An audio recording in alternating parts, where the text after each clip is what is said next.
Hello, everybody, and thank you so much for taking the time to watching us. This is a live stream of a recorded session we had in preparation of the Healthcare Data Forum Global Hybrid Summit that you're going to watch this week, also in this media. It's really a pleasure to be here with all of you watching, and also to have my two dear guest speakers. And in this conversation, this fireside chat conversation. With me today, I have Carlos Jaime, which is the general manager of ASCOM France and Iberia. And also with me today is Silvia Piai, which is the research director of IDC in Europe. Welcome, Silvia and Carlos. Welcome to the studio. Thank you, Paulo. Thank you, Paul, and it's a pleasure being here. It's good to have you here because I think we're going to exchange a little bit of knowledge among ourselves and also for our participants who are watching us right now. But let me first start to ask you a little bit to explain our viewers what drives you to the healthcare sector. Why are you today in the healthcare sector? And perhaps you could start with that, Silvia. Thank you. Yeah, well, in my day-to-day job, I'm the research director of IDC Health Insights for Europe, which means that I manage the team, the European team for IDC that takes care of the research around digital transformation for both healthcare and life science. As an analyst, I'm particularly focused in the areas of integrated care, population health management, healthcare analytics, analytics in particular, and how they are supporting the move toward value-based healthcare. So, and healthcare that is much more focused on patient experience, clinical outcomes, and drives personalization of healthcare on one side, but also integration of care on the other to make sure that the resources are equally accessible and sustainable over the long term. We know that especially in Europe, the sustainability of healthcare system is particularly important. Besides my work on IDC, over the last 3 years, I've been lecturing in healthcare technology and digital transformation at the Technical University of Krems for the master degree in health data science. So that's what drove you to healthcare, Silvia. Well, obviously, what driven me to healthcare, it's I started as an analyst more than 15 years ago, initially from the public sector.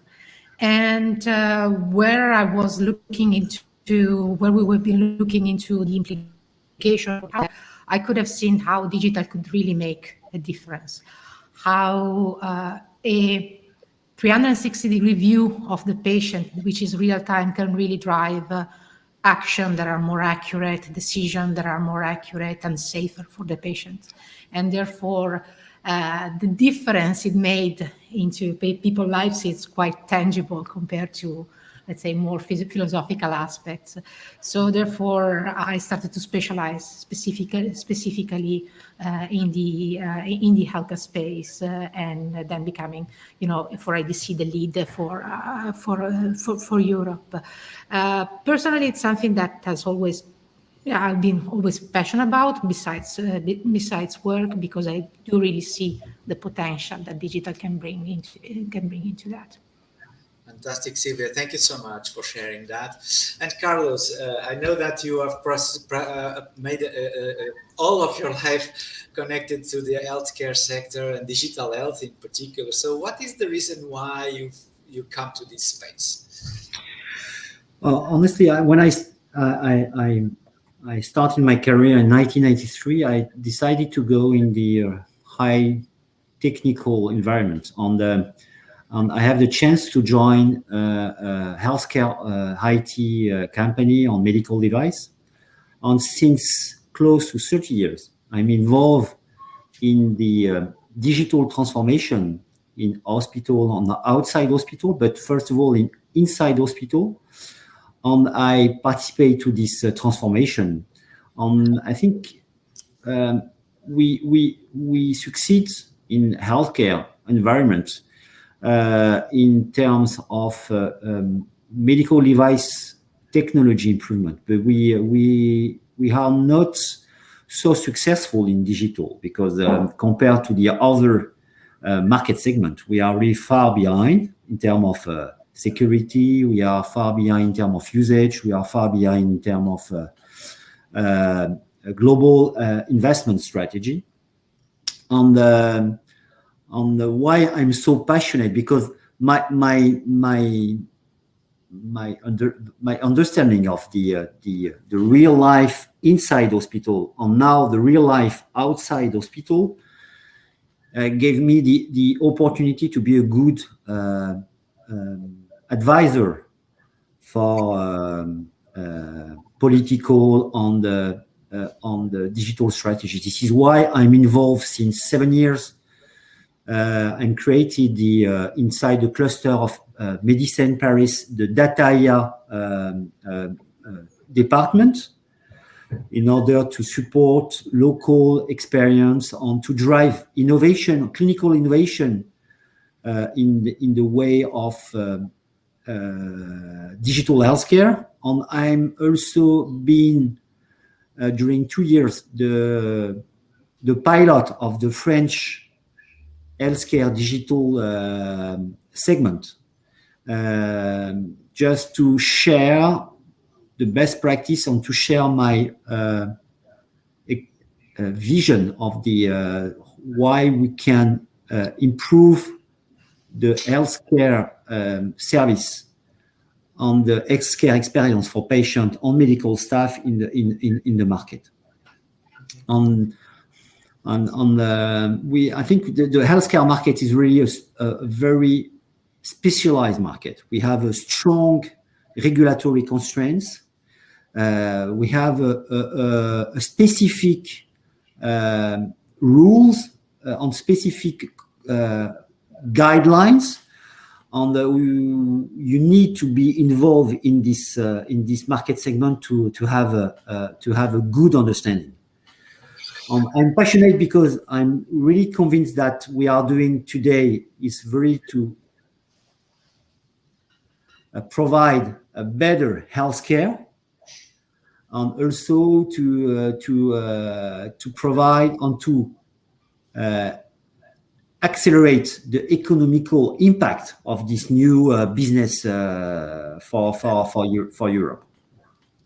Fantastic, Carlos, and thank you for sharing also your personal views on your specific passion on healthcare.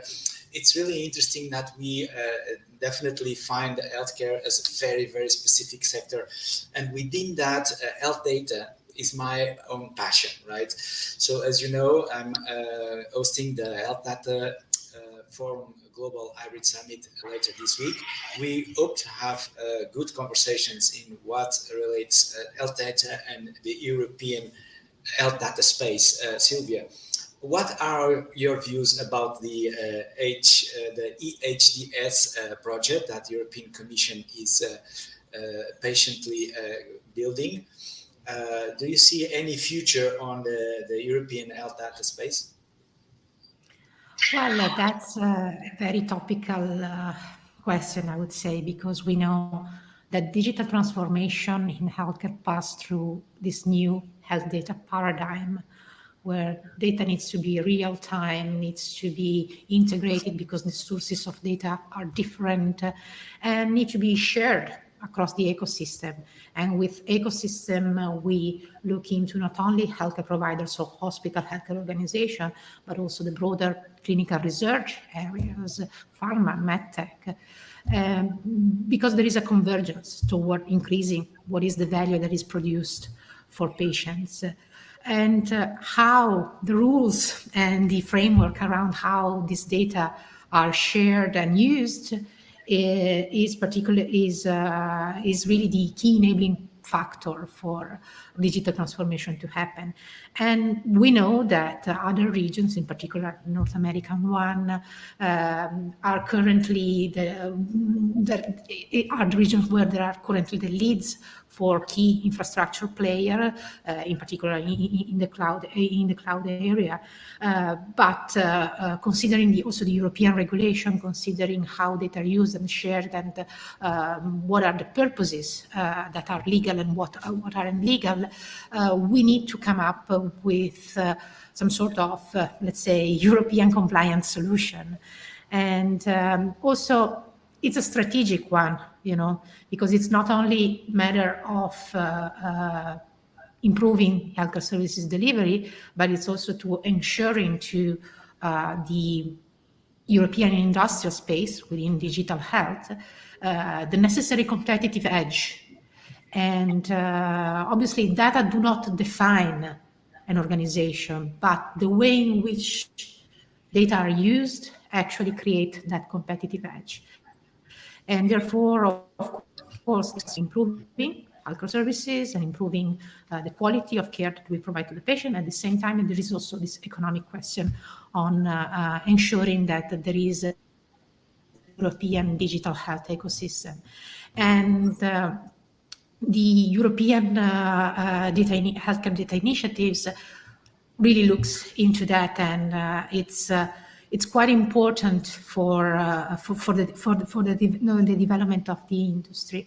I think it's not really to come up with a European cloud champion, or it's really about setting a common set of rules on which everyone can compete on, and on which everyone can innovate on, and on which it's possible to build ecosystems of players. For instance, our research shows that almost 70% of healthcare organizations that we have interviewed last April were somehow interested to join some healthcare-specific industry ecosystem, whether for research, whether for care delivery. But the way in which data are managed is really at the core. And it will be fundamental for the next, not only for the next 5 years, but for the next 30 years, having this data frameworks, right? We call it the new health data paradigm, so to speak. And it's really about creating this common playground, this common sandbox on which everyone can innovate. Mm-hmm, mm-hmm. Silvia, can you repeat the designation, because I lost you when you said it's health data partnership? Paradigm. Paradigm. Yeah. Okay. Thank you so much for that. And Carlos, this brings me to an interesting question as we are preparing these regulations. What about the secondary use of health data? First of all, I think we in Europe we are very good to define rules. We are the champion to define rules, but we are not good enough in the way to industrialize the process to implement these rules and to use the data that we expect. I think the main issue we are currently is we accelerate during the last 10 years. We invested a lot in Europe to digitalize the healthcare pass-through.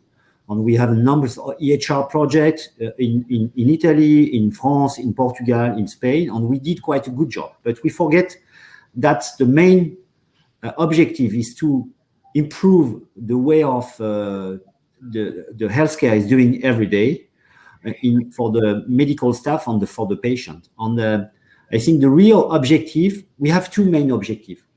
The real objective is to create an infrastructure able to accelerate the innovation in healthcare, because we can do what we want. If you have no access to the good health data in real time with the same standards, we will not be able to develop the economical market segment for healthcare. On the second one, we are providing much data every day on the medical staff, on the patient are not able to manage this flow of data. This is why we need to be more focused on small added solution, small new solution to improve the way we are providing healthcare in the market, than to think about a big bang in AI on try to do the same than in US, for example. We need to improve in concrete aspects the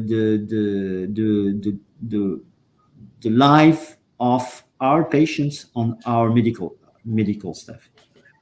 And this is why we need to create infrastructure in this way. But simple things, just simple things. I think before to go to the space, we should at least be able to go from one city to another city in simple way. Indeed. Actually, if I may add, sometimes we talk about the intelligent healthcare enterprise that is AI and data-driven, so forth and so on. But we forgot that a key component of that intelligent core is how we manage and govern data. And for that, the infrastructure play is so fundamental. Today, legacy infrastructure is perceived by the healthcare organization that we have interviewed recently as the most critical barrier to deliver patient value. And I think this really plays very well into what Carlos just said. Fantastic. I'm taking my notes here, and this is so important that we are reaching the consensus on this, the need of the infrastructure on the base of everything. But our time is closing to the end, as we want to keep these live conversations really short. And now, obviously, one of the major theme, if not the major theme of our summit this week, is to look beyond the horizon. And I'm asking you to hear, Carlos and Silvia, perhaps starting with Silvia now as in the first place. What is it that, if you have like a crystal ball to see the future, how do you see the world in terms of health data in 2030?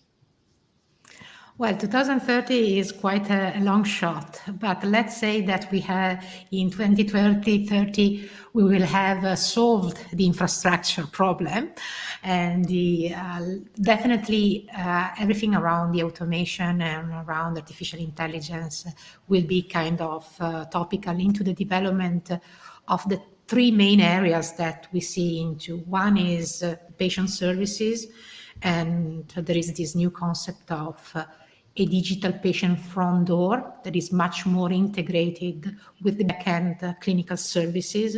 So it's not something that you put on an add-on to the typical healthcare delivery, but it's really part of the standardized healthcare delivery. And so there will be kind of a coherent journey between what is your in-presence experience with your healthcare provider, as well as the one that you have from your home or from your workplace even. The other part where we see a lot of potential for artificial intelligence and automation is the experience of the clinical workforce. I think that the last 24 months taught us how hard can be the burden into the clinical workforce. So making their life easier, automating certain workflows, supporting their decision, it's definitely the way forward. Also to tackle some of the skill shortages that we are seeing all across Europe. And finally, coming back also to what we were saying before, it's around the ecosystem, sharing information with the right level of privacy, with the right level of protection in a much more automated way will allow healthcare industry ecosystem to thrive. But for this, we need to automate certain parts around how data are shared, what are the control that you put on over it, what is the security over it, who has access to it. Identity management still a huge plays a huge role into enabling this kind of ecosystem. So I think that these will be the three main areas where we will see future development. Thank you so much, Silvia, for sharing those views. And how about you, Carlos? If you had a crystal ball, how do you see where we will be in 2030? 30 is very short time for me. I think what I expect, I expect to have a European cloud in place, has a Gaia cloud with European actors involved in this project, because we need to, if we want to create more value in Europe in terms of healthcare services, but also economical aspects, we should have European champion. And for that, we need to have an European infrastructure. Of course, we need a strong regulation aspects, because I think we have a different way of managing data than in States or in China, and we need to highlight this specific aspect in Europe. This is my first request, is to have one European organization able to provide a big European cloud with European champion. And I hope thanks to this infrastructure, we will be able to have a European EHR. As you know, Paulo, I'm traveling every month from France to Spain and Portugal. I don't know why I have no one EHR in Europe. And for sure, if I have some disease in Portugal, they should have access to all my data information, healthcare, also in Portugal. And you need to think global and to act local. We need to think global and to have a global EHR strategy in Europe. If you want to become a champion in terms of economical aspects, we need to have a real European strategy. For sure, we have local specification because we have local organization, but we need a global infrastructure. And I hope our European government will be able to drive this transformation in this way. Fantastic, Carlos, and thank you also for the share. And this is now, we are now close to the 30 minutes broadcast that we plan to offer you. And the last question will be a piece of advice. We think that some of our viewers here are probably also at the helms of a large organization, healthcare provider, or maybe a policymaker for Silvia. So my request to you is to end up this conversation with what will be the best piece of advice for your typical customer, Carlos. Maybe you could be a hospital center or a hospital region. And then also for you, Silvia, in terms of policy making, what would be the piece of advice? Okay, so starting with Silvia now with the piece of advice for policy making. Okay, well, a piece of advice for policy making is to, I would say, rather than first ruling and then try to apply, try to kind of engage a bit more with the industry. We've seen with Gaia X through the use cases a kind of a change into that approach, and it's positive, but it's still a bit too slow. We know that we are in an environment where the technology really runs faster than what the policymaking are doing. I think that it's better to set a kind of a framework in which then it's a bit more the different healthcare organizations or the different companies are allowed to innovate. So few kind of principles to have set, and then allowing to innovate those at general level, trying to norm everything at the beginning, at least, because that can stifle innovation. And we see that, for instance, when it comes to the adoption of new technologies, because the implication are, because maybe there are some, the legislation is not clear or contradictory, because we have probably a bit too much on that. And definitely creating those ecosystems, encouraging those ecosystems, and giving also some guidance to the end users, it's paramount. On the other side, healthcare organizations need to have clear why they are using digital for. Actually, we have this model for digital transformation that starts with purpose.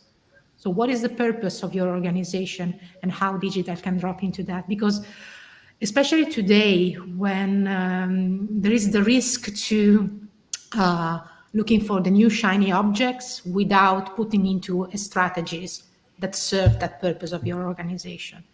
And so I think it's a both side approach. Of course, the policymakers needs to look into how the industry is developing and somehow also accommodate some of the changes. But on the other side, the digital strategies of the end users need to be a bit more clearer. Rather than focusing on the solution is why I'm doing this, what is driving value to the patient, what is driving value for my organization. That's, I think, quite important point to make. Fantastic. Thank you so much for these pieces of advice, Silvia. And for our dear viewers, you can watch Silvia later on this week. On Friday, she'll be leading a session on the peer conference. By the way, similar to Carlos, also on the same peer conference, but in another subject. And hospital art for repairs is the subject of the session that Silvia is going to lead, and with other guest speakers that you can also watch in the program on our website. And please do register, because the registrations are free and you can watch remotely from the comfort of your home or office to our summit this week. Carlos, over to you for the piece of advice in terms of hospital regions. My advice is just to protect the medical staff, because we are just in the middle of a COVID crisis, and we know that our medical employees are suffering a lot, and they expect now real transformation, and we need to invest in simple things just to improve the day-to-day life for the medical staff in providing smart solution, not to think about too much innovative project, but go step by step and to provide simple things, basic services for our medical staff and indirectly to the patient. And this is why my request is just to be simple in the way to drive innovation. Okay. Let's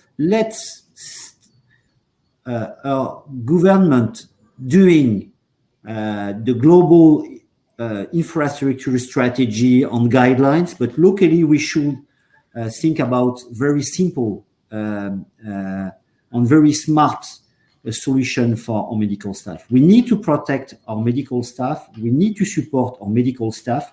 And this is the objective for all the healthcare organization and also the healthcare industry. And this is what I'm trying to do every day. Just to think about simple things and to